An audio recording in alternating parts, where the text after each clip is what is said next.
Hi friends, എല്ലാവർക്കും സുഖമല്ലേ? കുറച്ച് ദിവസമായി വീഡിയോസൊക്കെ ഇട്ടിട്ട് ഇത്തിരി തിരക്കിലായിരുന്നു. ട്രെയിനിങ്ങും ക്ലാസ്സുകളൊക്കെ ആയിട്ട് തിരക്കിലായിരുന്നു. ഇന്ന് നമ്മൾ തയ്യാറാക്കാൻ പോകുന്നത് മുരിങ്ങക്കോല്. അതിൻ്റെ ഉള്ളിൽ നമുക്കറിയാം ഈ ഭാഗമുണ്ടല്ലോ, ഇത് ചിരണ്ടി എടുത്തിട്ട് തോരൻ വെച്ചിട്ടുണ്ടോ? ഇന്ന് ഞാൻ ഈ മുരിങ്ങക്കോല് എൻ്റെ ഉൾഭാഗത്തെ ഈ ദശ ചിരണ്ടിയെടുത്ത് തോരൻ വയ്ക്കുന്നത് എങ്ങനെയാണെന്നാണ് കാണിച്ചു തരാൻ പോകുന്നത്. നമുക്കിത് ചിരണ്ടിയെടുക്കാം. ഒരു സ്പൂൺ വെച്ചിട്ട് നമുക്കിത് ഫുള്ള് ചിരണ്ടിയെടുക്കാം. ഒരു ചെറിയ സ്പൂൺ എടുത്തിട്ടുണ്ട്. ഇത് നമ്മളിങ്ങനെ കാണിച്ചു തരാം. ഇങ്ങനെ കത്തി വെച്ചിട്ട് ഇങ്ങനെ സൂക്ഷിച്ച് ഇങ്ങനെ പൊളന്നെടുക്കണം.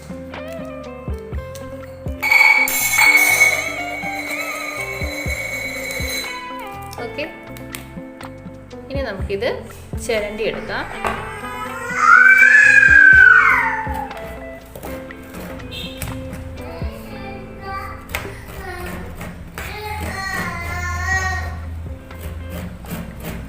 കണ്ടോ, ഇങ്ങനെ വീഡിയോ കാണുന്ന പോലെ ഇങ്ങനെ ചിരണ്ടി എടുക്കണം. നമുക്ക് ഇച്ചിരി മടിയൊക്കെ ആയിരിക്കും, അത്ര എളുപ്പമൊന്നുമല്ല ഇത് ചെയ്തെടുക്കാനെന്നൊക്കെ തോന്നും. പക്ഷെ ഇതൊന്ന് ചെയ്ത് ഇത് ഇങ്ങനെ ഒന്ന് കറി വെച്ച് നോക്കണേ, നല്ല രുചിയാണ് കേട്ടോ.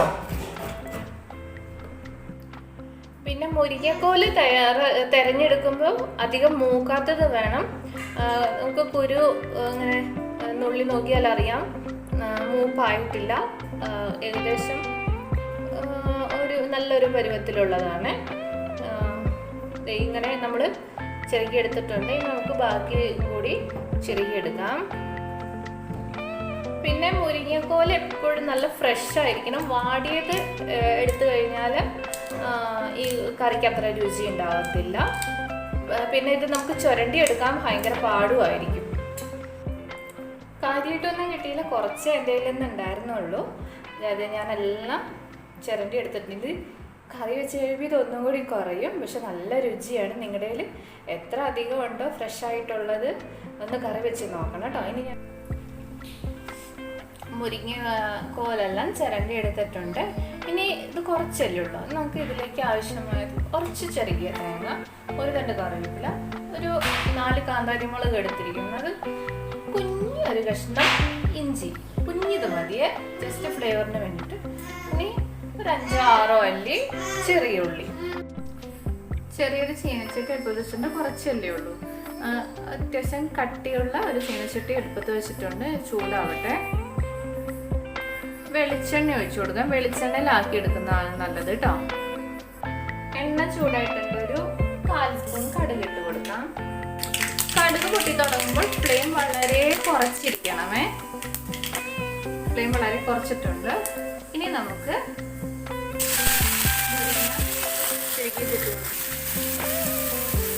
ഉള്ളി,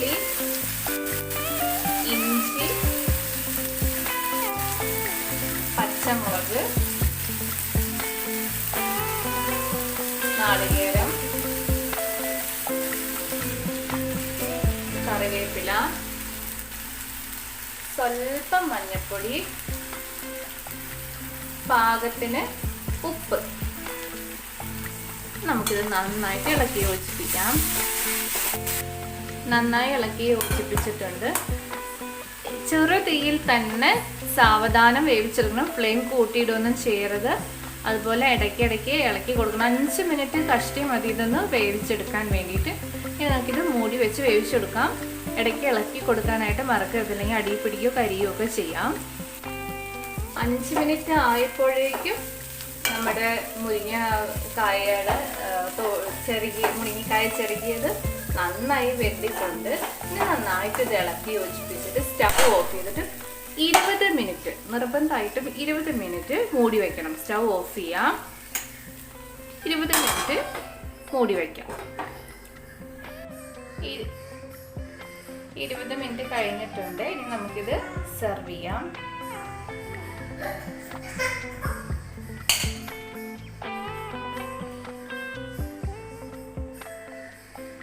നല്ല ടേസ്റ്റാണ്. ഇച്ചിരി കഷ്ടപ്പെടണമെന്നേ ഉള്ളൂ, പക്ഷെ നല്ല ടേസ്റ്റ് ഉണ്ട്. പിന്നെ ഫ്രഷ് ആയിട്ടുള്ള മുരിങ്ങക്കോല് തന്നെ തിരഞ്ഞെടുക്കണം. അതുപോലെ അധികം മൂക്കാനൊന്നും പാടില്ല. വീഡിയോ ഇഷ്ടമാവുകയാണെങ്കിൽ ലൈക്ക് ചെയ്യാനും ഷെയർ ചെയ്യാനും സബ്സ്ക്രൈബ് ചെയ്ത് സപ്പോർട്ട് ചെയ്യാനും മറക്കല്ലേ. ഇനി അടുത്ത വീഡിയോയുമായിട്ട് കാണാം. ബൈ.